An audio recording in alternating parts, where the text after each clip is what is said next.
Hello everyone, आज चाहिँ हामी आफ्नो इक्जाम डेट, टाइम र सिफ्ट कति इक्जाम पर्यो, कति बजे पर्यो, कुन सिफ्टमा पर्यो र कहिले बायोमेट्रिक गर्न जाने, कहाँ जाने, यसको बारेमा सम्पूर्ण जानकारी दिन गइरहेका छौँ यो भिडियो मार्फत।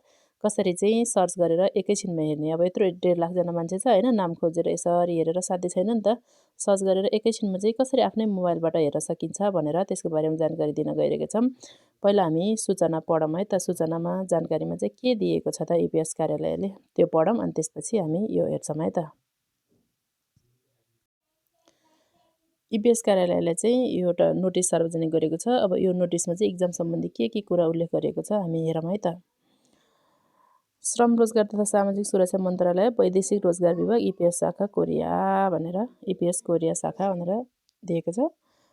कोरियन भाषा परीक्षा म्यानुफ्याक्चरिङ EPS टपिक 2023 सञ्चालन सम्बन्धी अत्यन्त जरुरी सूचना भनेर दिएको छ है त। अब हामी हेरौँ।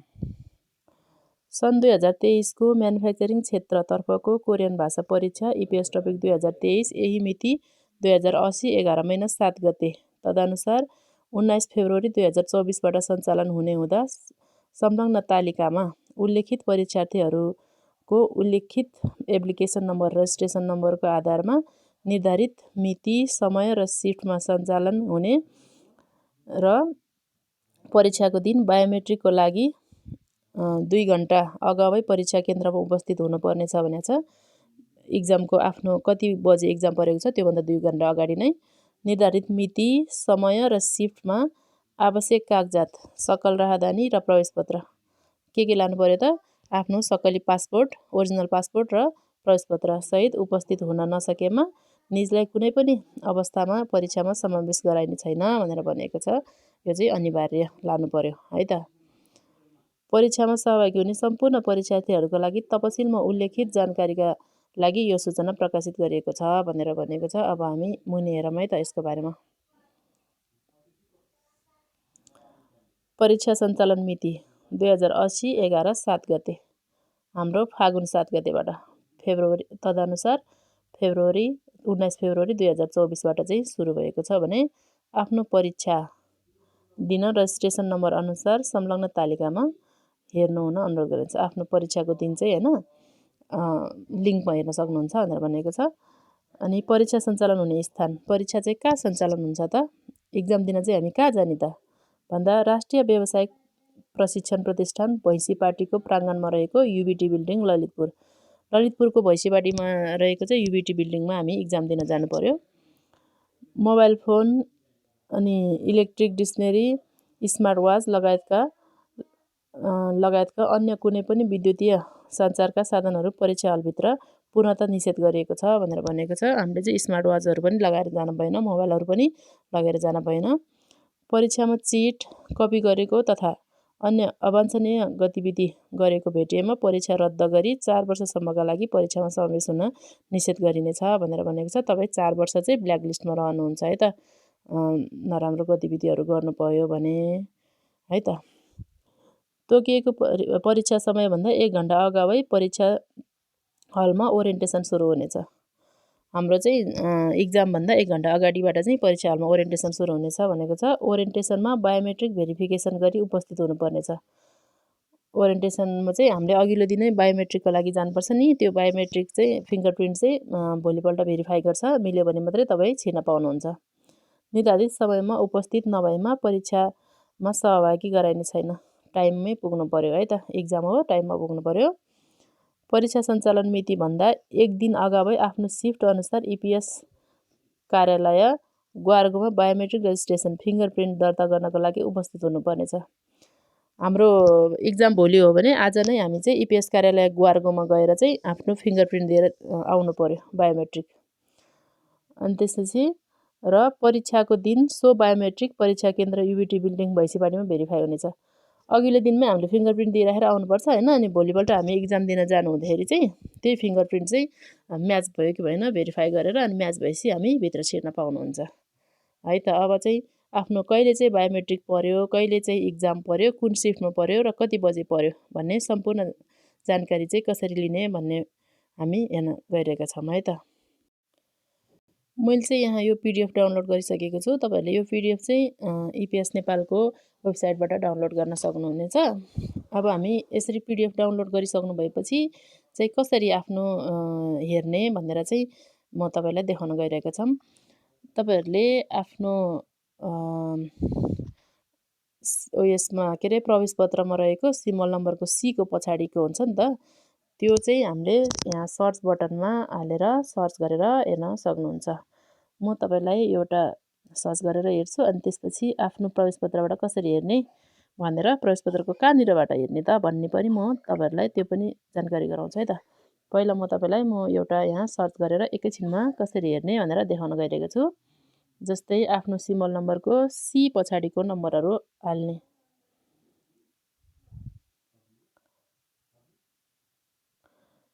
तपाईँले यसरी हालिसक्नु भएपछि चाहिँ सर्च गर्ने। सर्च गर्नुहुँदा तपाईँको आफ्नो यहाँ बोल्ड भएर देखाउँछ। एकछिन पोख्नु है त।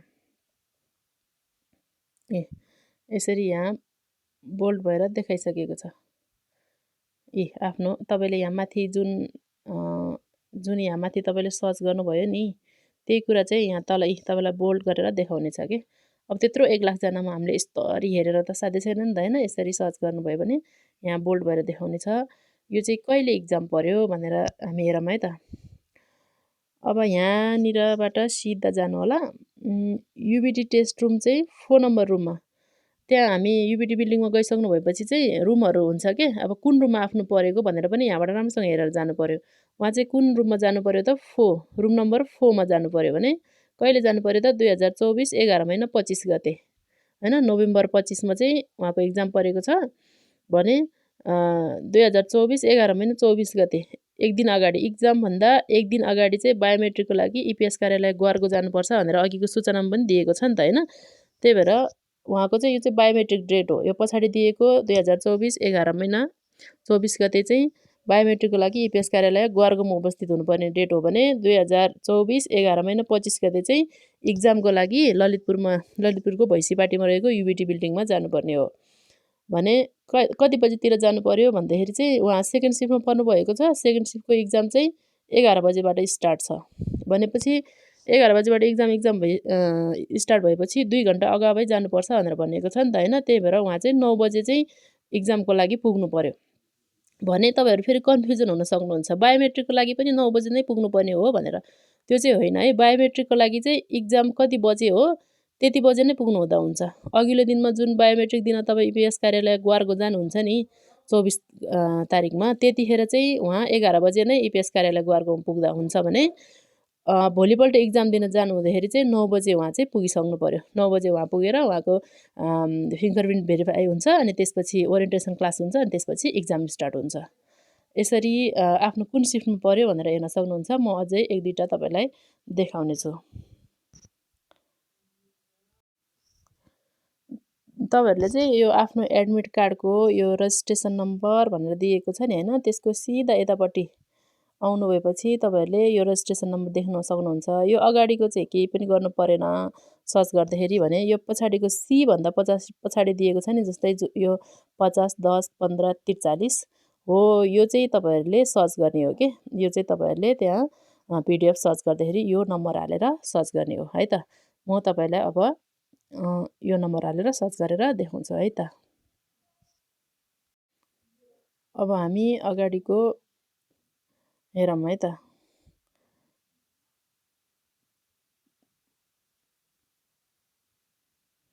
यो नम्बर हो नि त होइन, अघि हामीले त्यहाँ उयो गरेको। अब यो नम्बर तपाईँले यसरी सर्च गर्नुभएपछि तपाईँको यो नम्बर यहाँ बोल्ड भएर आउँछ कि ठ्याक्कै यहाँ तल हेर्नु त।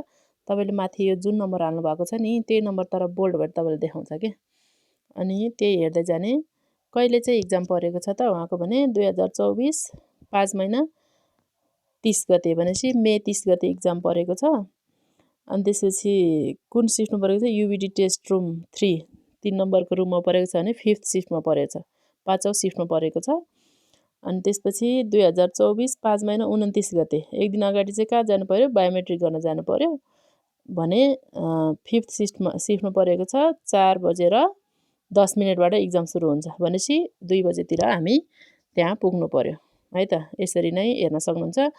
तपाईहरुको आफ्नो अब 4वटा लिंक दिएको छ। फर्स्ट शिफ्ट, सेकेन्ड शिफ्टको चाहिँ 2टा पीडीएफ छ भने थर्ड शिफ्टको एउटा गरेर 4वटा शिफ्ट छ। तपाईको आफ्नो कुन शिफ्टमा पर्यो भनेर चाहिँ त्यो एउटा लिंकमा तपाईले भेटाउनु भएन भने अर्को लिंकबाट जस्तै फर्स्ट एक्जामको के रे फर्स्ट शिफ्टको लिंकमा यसमा भेटाउनु भएन भने चाहिँ सेकेन्ड शिफ्टको लिंकमा क्लिक गर्ने अनि त्यस 4वटा लिंकहरु छ नि त हाम्रो हैन अनि कुनमा तपाईहरुको भेटाउनुहुन्छ त्यसरी क्लिक गरेर हेर्न सक्नुहुन्छ है त। अझै म तपाईलाई एउटा देखाउने छु क्लियर हुनको लागि। अब अर्को एउटा फेरि हेरौँ है त।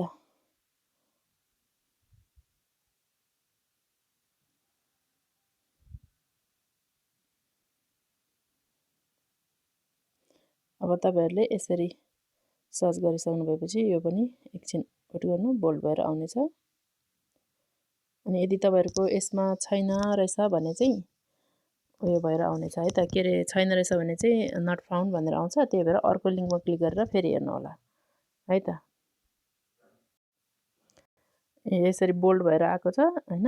अनि त्यसपछि यसरी तपाईले हेर्न सक्नुहुनेछ आफ्नो उयो उहाँको चाहिँ कहिले परेको त भन्दाखेरि युबिटी टेस्ट रुम नम्बर 1 मा परेको छ उहाँको भने रुम नम्बर 1 मा जानु पर्यो भने 2024 7 महिना 3 गते चाहिँ एक्जाम परेको छ। 2024 7 महिना 2 गते बायोमेट्रिकको लागि जानु पर्यो भने थर्ड शिफ्टमा परेको छ। 1:30 बाट एक्जाम सुरु हुन्छ भनेपछि 11:30 सम्ममा चाहिँ उहाँ चाहिँ एक्जाम हलमा पुग्नु पर्यो भनेपछि तपाईहरुले यसरी नै हेर्न सक्नुहुनेछ। म डिस्क्रिप्सनमा तल लिंक दिएको छ त्यो लिंकमा क्लिक गरेर हेर्नु होला। अनि त्यसपछि तपाईहरुले हेर्न सक्नु भएन भने मलाई तपाईहरुको सिमल नम्बर कमेन्ट बक्समा राखिदिनु होला। म तपाईलाई हेरेर रिप्लाई गर्नेछु है त। लाइक शेयर र सब्स्क्राइब गर्नु होला। Thank you.